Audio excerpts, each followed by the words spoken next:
अभी ज्यादा दिन नहीं बीते हैं जब केंद्रीय मंत्री शिवराज सिंह चौहान ने एयर इंडिया की फ्लाइट AI 436 में टूटी सीट को लेकर शिकायत की थी। उन्होंने सोशल मीडिया पर एयरलाइन की सेवाओं की आलोचना की थी। DGCA ने एयर इंडिया से जवाब मांगा था। एयर इंडिया ने खेद जताया था और आश्वासन दिया था कि इसकी पूरी जांच होगी। ये मामला था 22 फरवरी का। अभी इसको ज्यादा दिन नहीं बीते हैं, अब एक मामला और निकल के आया है जो कि एयर इंडिया से संबंधित है। इस समय भारत सरकार को सार्वजनिक संपत्तियों का निजीकरण करने एक भूत सवार है। केवल केंद्र सरकार ही नहीं, राज्य सरकार भी अपने हिस्से की संपत्तियों को बेचने में लगी हुई है। चारों तरफ निजीकरण निजीकरण निजीकरण चलाया जा रहा है। ऐसा क्या कारण है कि इन संपत्तियों का संचालन रख रखाव सरकार नहीं कर पा रही है? अपनी जिम्मेदारियों से पीछे हटते हुए इनको निजी हाथों में सौंपने की तैयारी कर रही है।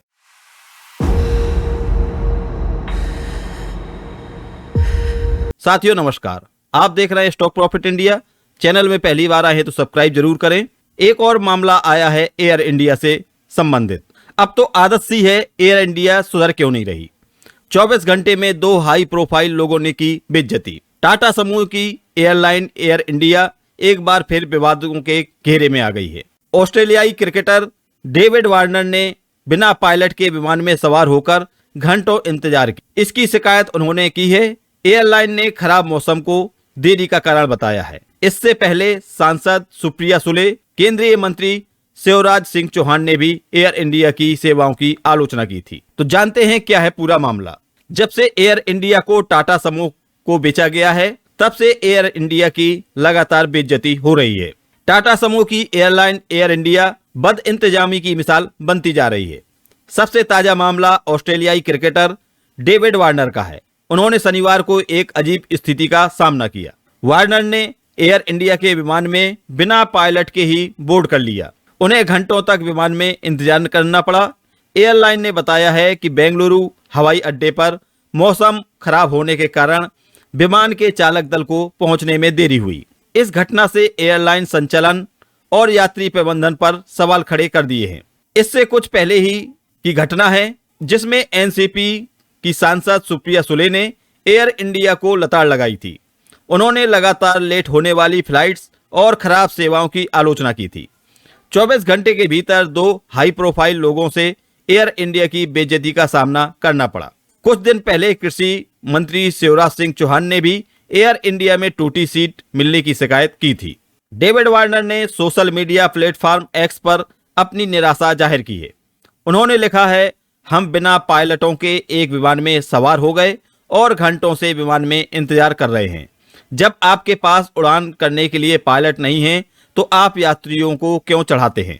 इस पर एयर इंडिया की भी एक गजब की प्रतिक्रिया आई है। एयरलाइन ने कहा है कि बेंगलुरु में खराब मौसम के कारण कई विमानों को दूसरी जगह भेजा गया और उड़ानों में देरी हुई। एयरलाइन ने आगे लिखा है, आपके विमान को चलाने वाला क्रू पहले एक काम में फंसा हुआ था जो इन प्रावधानों से प्रभावित हुआ। इसके कारण प्रस्थान में देरी हुई। हम आपके धैर्य की सराहना करते हैं और हमारे साथ उड़ान भरने के लिए आपका धन्यवाद। जब से एयर इंडिया का निजीकरण हुआ है, तब से लगातार विवादों के घेरे में बनी हुई है और अपनी सर्विस को लेकर आए दिन ट्रोल होती है। वार्नर से थोड़ा पहले ही सुप्रिया सुले ने एयर इंडिया की सेवाओं पर नाराजगी जताई थी। उनकी नाराजगी तब सामने आई जब उनकी एयर इंडिया की फ्लाइट AI 0508 1 घंटा 19 मिनट की देरी से चली। उन्होंने सवाल किया कि इतना महंगा किराया देने के बाद भी फ्लाइट समय पर क्यों नहीं चलती। उन्होंने नागरिक उड्डयन मंत्री राममोहन नायडू से मांग की है कि वे एयर इंडिया को इस देरी के लिए जिम्मेदार ठहराएं। सांसद सुप्रिया सुले ने भी सोशल मीडिया एक्स पर अपनी नाराजगी व्यक्त की है। उन्होंने लिखा है, फ्लाइट्स बार बार देरी से चल रही है, ये बिल्कुल ठीक नहीं है।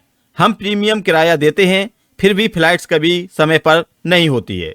प्रोफेशनल्स, बच्चे और बुजुर्ग सब इस बद इंतजामी से परेशान हैं।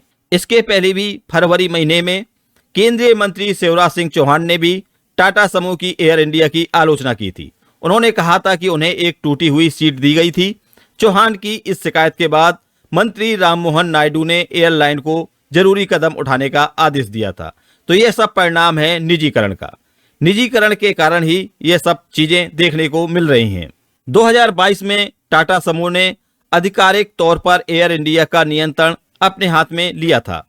दशकों तक सरकारी स्वामित्व में रहने के बाद एयर इंडिया को वित्तीय कठिनाइयों का सामना करना पड़ा था। एयरलाइन तो टाटा समूह के पास आ गई, लेकिन लगता है कि इसमें कामकाज का तरीका सरकारी बना हुआ है।